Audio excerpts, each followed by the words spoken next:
एक ऐसा debt free stock जो आने वाले टाइम में मल्टी बैगर बन सकता है, जानेंगे इस वीडियो में। चलिए, वो डेट फ्री स्टॉक है CDSL, central depository service limited. अब हम इस स्टॉक का एनालिसिस 4 नंबर्स के थ्रू करेंगे। इन 4 नंबर्स से आपको पता चलेगा कि CDSL का करंट फाइनेंशियल स्टैंडिंग कैसा है versus the other players in the industry. तो चलिए, the first metric here, 5-year revenue growth versus the industry. मतलब पिछले 5 सालों में ऑन एन एवरेज हर साल CDSL का जो रेवेन्यू है, जो इनकम है, वो कितने परसेंट से ग्रो किया है। For CDSL this number is 27%। 27% से हर साल ऑन एन एवरेज उनका रेवेन्यू ग्रो कर रहा है, जो कि एक काफी ज्यादा फेवरेबल सिचुएशन है। वहीं अगर आप पूरी इंडस्ट्री का एवरेज नंबर बात करें तो वो है केवल 6%। मतलब CDSL बाकी प्लेयर से इस सेम इंडस्ट्रीज में काफी ज्यादा आगे है when it comes to their revenue growth. Now the second metric here, 5-year profit growth versus the industry. अब रेवेन्यू के टर्म्स में वी नो कि CDSL काफी अच्छा परफॉर्म कर रहा है, पर जब कॉस्ट सारी आ जाती हैं उसके बाद जो प्रॉफिट बचता है, how is CDSL faring there? For CDSL, the 5-year average growth rate is 30%। मतलब रेवेन्यू तो 27% से बढ़ ही रहा है, उनका प्रॉफिट भी ऑन एन एवरेज हर साल 30% से ग्रो कर रहा है। वहीं अगर आप इंडस्ट्री में बाकी प्लेयर्स की बात करें तो वो नंबर सिर्फ और सिर्फ 6% पे है। बहुत ज्यादा डिफरेंस है CDSL का in terms of the revenue and profit versus the other players in this industry. Third metric, 5-year market share of CDSL। अब क्योंकि उनका रेवेन्यू इतना ज्यादा बड़ा है और प्रॉफिट भी ज्यादा बड़ा है compare to the other players, तो नेचुरली उनका मार्केट शेयर ऊपर जाएगा। फ्रॉम 5% 5 years बैक अब उनका मार्केट शेयर ऑलमोस्ट 23% पे आ गया है as far as CDSL is concerned. And the fourth metric, ये एज सच कोई मेट्रिक नहीं है, but I just want to tell you कि in this share market space there are only 2 depositories, CDSL and NSDL, और CDSL is the only publicly listed company. मतलब इकलौती ऐसी depository है जो कि शेयर मार्केट में लिस्टेड है, तो एक ऑलमोस्ट मोनोपोली बिजनेस कमांड कर रही है CDSL इस पर्टिकुलर स्पेस में, जो कि किसी भी बिजनेस के लिए बहुत ज्यादा फेवरेबल और पॉजिटिव बात है। चलिए, अब इन 4 नंबर्स के थ्रू एक स्टोरी बिल्ड करने का कोशिश कीजिए। What do you see in CDSL's business? एक ऐसा बिजनेस है जहां का रेवेन्यू बहुत अच्छी तरीके से ग्रो कर रहा है, अपने कंपेटिटर्स को भी आउटग्रो कर पा रहा है। सिमिलरली प्रॉफिट और भी तेजी से ग्रो कर रहा है, और वहां भी इंडस्ट्री ग्रोथ से काफी ज्यादा ग्रोथ है CDSL की। मार्केट शेयर कॉन्स्टेंटली इंक्रीज कर रहा है, और CDSL एक ऑलमोस्ट अ मोनोपोली बिजनेस भी है, जो कि आने वाले टाइम में CDSL के लिए केवल बेटर ही प्रूफ होगा। चलिए, अब इनका एनालिसिस मैं आप पे छोड़ता हूं, पर अब हम समझेंगे वो कौन से 2 प्लेयर्स हैं जो CDSL को सबसे ज्यादा कंपटीशन दे रहे हैं, और उनके अगेंस्ट CDSL का परफॉर्मेंस कैसा है। वो 2 प्लेयर्स, वो 2 पब्लिकली लिस्टेड कंपनीज जो कि CDSL को सबसे ज्यादा कंपटीशन देने का पोटेंशियल रखती हैं, वो है CRISIL और BSE, बॉम्बे स्टॉक एक्सचेंज। अब इन 3 कंपनीज का हम कंपैरिजन करेंगे ऑन 3 मेट्रिक्स।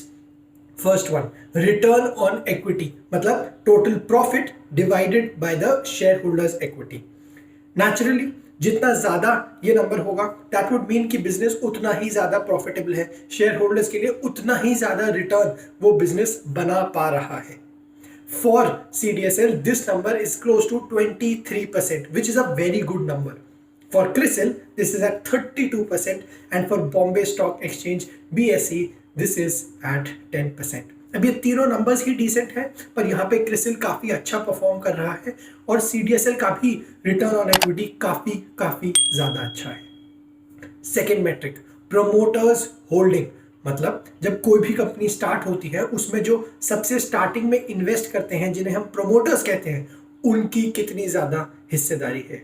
जितना ज़्यादा ये नंबर होगा उतना ही अच्छा ये किसी बिजनेस के लिए होगा, बिकॉज दैट वुड शो कि owners expect, the promoters expect that the business will grow in the future.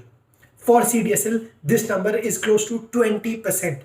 For CRISIL, this is at 67%. And for Bombay Stock Exchange, this is a 0%. So again here, a decent performance as far as the return on equity and the promoters holding are concerned. Third metric, the 5-year revenue growth. Up for CDSL, we discussed that for the past 5 years, on an average, 27% से उनका revenue grow कर रहा है on a year-on-year basis. For CRISIL, this number is only at 9%, and for BSE, this is at 6%. So in terms of the revenue growth, CDSL is faring much better than its competitors right now.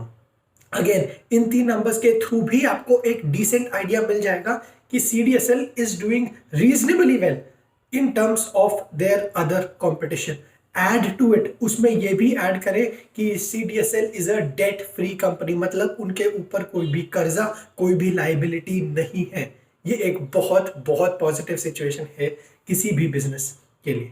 चलिए, इतना समझने के बाद we will now see what is the biggest risk for CDSL investors. CDSL के business के लिए सबसे बड़ा रिस्क क्या है, जानेंगे नेक्स्ट सेगमेंट में. The biggest risk for CDSL is the market direction. मतलब सबसे पहले ये समझिए कि CDSL रेवेन्यू बनाता है from investors like you and मी.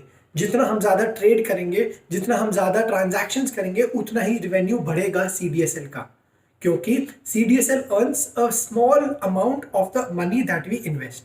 जब एक बुल मार्केट होता है या मार्केट बढ़ रहा होता है, naturally everyone wants to invest, और उस लिहाज से CDSL will make a lot of money. But whenever we are in the middle of a bear market, जब मार्केट करेक्ट कर रहा होता है या 10 to 15% नीचे आ चुका होता है, तो retail investors like you and me tend to stay away from the stock market. हमारा जो ट्रांजैक्शन वॉल्यूम है वो काफ़ी ज़्यादा नीचे आ जाता है because of the kind of losses that retail investors make. अब नेचुरली अगर नंबर ऑफ ट्रांजैक्शंस कम हो जाएंगे रिटेल इन्वेस्टर्स का, तो CDSL के रिवेन्यू पे काफ़ी ज़्यादा फर्क पड़ेगा, क्योंकि lower the number of transactions, lower will be the revenue. Hence, the biggest risk for CDSL investors is the market direction. If it's a bull market, it's a very good sign and CDSL will continue to prosper. पर अगर एक bear market का situation है, तो CDSL के revenues and therefore their entire income statement will get affected. चलिए, ये सब समझने के बाद अब अगर आप एक इन्वेस्टर हैं या if you want to invest in CDSL, what should be your strategy in CDSL stock? जानेंगे नेक्स्ट सेगमेंट में. चलिए, इस वीडियो के थ्रू आपको अभी तक ये क्लियर हो जाना चाहिए कि CDSL के बिजनेस फंडामेंटल्स काफ़ी ज़्यादा साउंड हैं. इस वक्त रेवेन्यू कंसिस्टेंटली ग्रो कर रहा है, प्रॉफिट कंसिस्टेंटली ग्रो कर रहा है, मार्केट शेयर इंक्रीज कर रहा है, कंपनी एक डेट फ्री कंपनी है और एक मोनोपोली भी है.